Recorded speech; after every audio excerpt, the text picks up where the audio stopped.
صحت مند تولیدی خلیہ، healthy sperm. جب بھی آپ اور آپ کی بیوی یہ پلاننگ کرتے ہیں کہ ہم کو اب ماں باپ بننا ہے اور اپنی فیملی میں اضافہ کرنا ہے، اب چاہے وہ پہلا بچہ ہو یا دوسرا، اور پھر آپ کی کوششوں کے باوجود بھی یہ ممکن نہ ہو پا رہا ہو، تو پھر آپ کوشش کرتے ہیں کہ اس کے بارے میں معلومات کی جائیں یا پھر اپنے ڈاکٹر سے مشورہ کیا جائے۔ انٹرنیٹ اور معلومات کے اس دور میں عام طور پر لوگ خود سے بھی معلومات حاصل کرتے ہیں اور پھر ڈاکٹر سے رابطہ کرتے ہیں۔ بہرحال بچہ پیدا کرنے کے لیے مرد اور عورت دونوں کا صحت مند ہونا ضروری ہے۔ یہاں ہم مرد کے بارے میں بات کرتے ہیں کہ ایک مرد کے لیے صحت مند تولیدی خلیہ یا اسپرم کا ہونا کتنا ضروری ہے۔ حمل کے لیے عورت کے ایک انڈے اور مرد کے ایک تولیدی خلیے کی ضرورت ہوتی ہے کہ ایک ہی اسپرم عورت کے ایگ میں داخل ہو کر اسے فرٹیلائز کرتا ہے، لیکن فرٹیلائزیشن کے عمل کی تکمیل کے لیے اسپرم کی ایک بہت بڑی تعداد کا ایگ کے گرد ہونا ضروری ہے۔ اگر مردانہ تولیدی خلیے تعداد میں کم ہوں گے تو ایگ کی دیوار آسانی سے نہیں ٹوٹے گی اور فرٹیلائزیشن مکمل نہیں ہوگی۔ ایک صحت مند آدمی کے عضو تناسل سے ایک دفعہ میں خارج ہونے والا مادہ تقریباً 2 سے 5 ملی لیٹر ہوتا ہے، اور اس میں 40 سے 200 ملین فی ملی لیٹر مردانہ تولیدی خلیے ہوتے ہیں، جبکہ WHO کے مطابق 15 ملین فی ملی لیٹر اسپرم ہونے چاہیے۔ اگر اسپرم کی تعداد 15 ملین فی ملی لیٹر سے کم ہو تو اس کو اولیگو اسپرمیا کہتے ہیں۔ جن لوگوں کے مردانہ تولیدی خلیے تعداد میں کم ہو یا ان کی صحت WHO کے معیار کے مطابق نہ ہو تو ان کو چاہیے کہ وہ مندرجہ ذیل باتوں پر عمل کریں، تو اسپرم کی تعداد اور معیار دونوں کو اچھا کیا جا سکتا ہے۔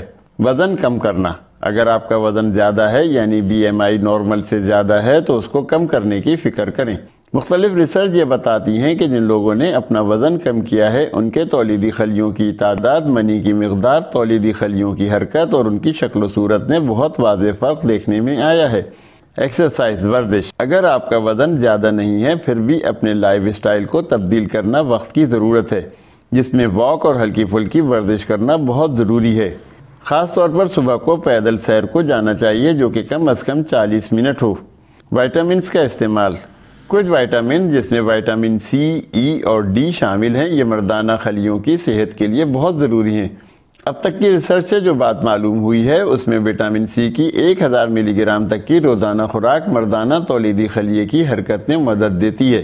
ایک اور ریسرچ میں یہ بات نوٹ کی گئی ہے کہ جن جوڑوں کو حمل سے ہونے میں ناکامی کا سامنا تھا وہاں مردوں کا وائٹامن D کم تھا، اس لیے اپنے ڈاکٹر سے ضرور مشورہ کریں اور کمی کی صورت میں وائٹامن D کا استعمال کیا جائے۔ نشے آور چیزوں کا استعمال۔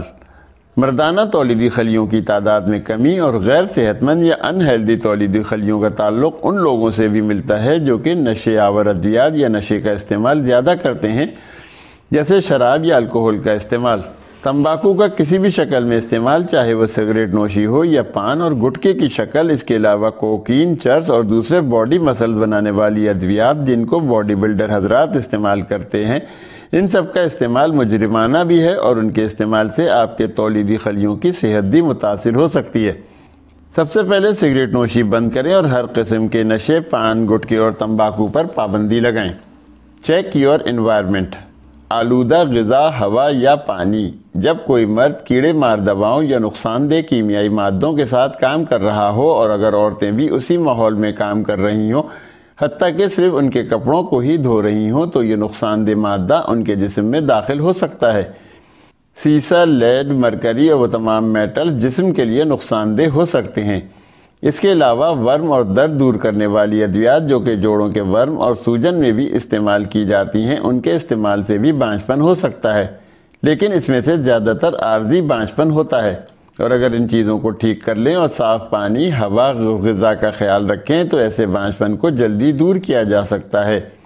اس کے علاوہ وہ لوگ جو گرم ماحول میں کام کرتے ہیں یا بس اور ٹرک میں انجن کے پاس لمبے عرصے تک بیٹھتے ہیں یا اوون، تندور اور بھٹی کے پاس کام کرتے ہیں یا ہاٹ بات لیتے ہیں، ان میں سے بعض صورتوں میں مردانہ تولیدی خلیے مر بھی جاتے ہیں اور ایسا شخص مستقل بانجھ بھی ہو سکتا ہے۔ موٹر سائیکل، سائیکل، گھوڑے یا اونٹ کی سفاری بھی مردانہ تولیدی خلیوں میں کمی کر سکتی ہے۔ مردانہ بانجھپن کے شکار لوگوں کو چاہیے کہ وہ فٹنگ والے کپڑے نہ پہنیں بلکہ ڈھیلے ڈھالے کپڑے پہنیں اور اپنے اندرونی اعضاء کو ہوا لگائیں اور اپنے خصیہ یعنی ٹیسٹیکل پر دن میں 5 سے 6 بار ٹھنڈا پانی ڈالیں، ان کو گرمی سے بچائیں۔ بچوں کو پلاسٹک کی نیکر اور پیمپرز کا بہت زیادہ استعمال نہ کروائیں۔ لیپ ٹاپ کا استعمال گود میں رکھ کر نہ کریں۔ کسی بھی مرد کے لیے بچے پیدا کرنے کے لیے صرف مردانہ تولیدی خلیوں کی تعداد زیادہ ہونا ہی کافی نہیں، بلکہ ان تولیدی خلیوں کی صحت کا اچھا ہونا بھی ضروری ہے۔ ان کی شکل و صورت اور ان کی حرکت بھی طبی معیار کے مطابق ہو۔ اس کے علاوہ منی کا والیوم یعنی مقدار بھی طبی اصولوں کے مطابق ہونی چاہیے۔ منی کے گرتے ہوئے معیار میں چند چیزیں تو ثابت ہیں کہ ہمارا ماحول اور ہمارا لائف اسٹائل اور ہماری غذا اب آلودہ ہوتی جا رہی ہے، جس کی وجہ سے نطفے کا معیار بھی خراب ہوتا جا رہا ہے اور آج کی جوان ہوتی ہوئی نسل کل بانجپن کا علاج کروا رہی ہوگی۔ برگر، پیزا اور کولڈ ڈرنکس کا بڑھتا ہوا استعمال اور ورزش کی عادتیں نہ ہونے کے سبب ہماری صحت خراب ہوتی جا رہی ہے اور وزن بڑھتا جا رہا ہے۔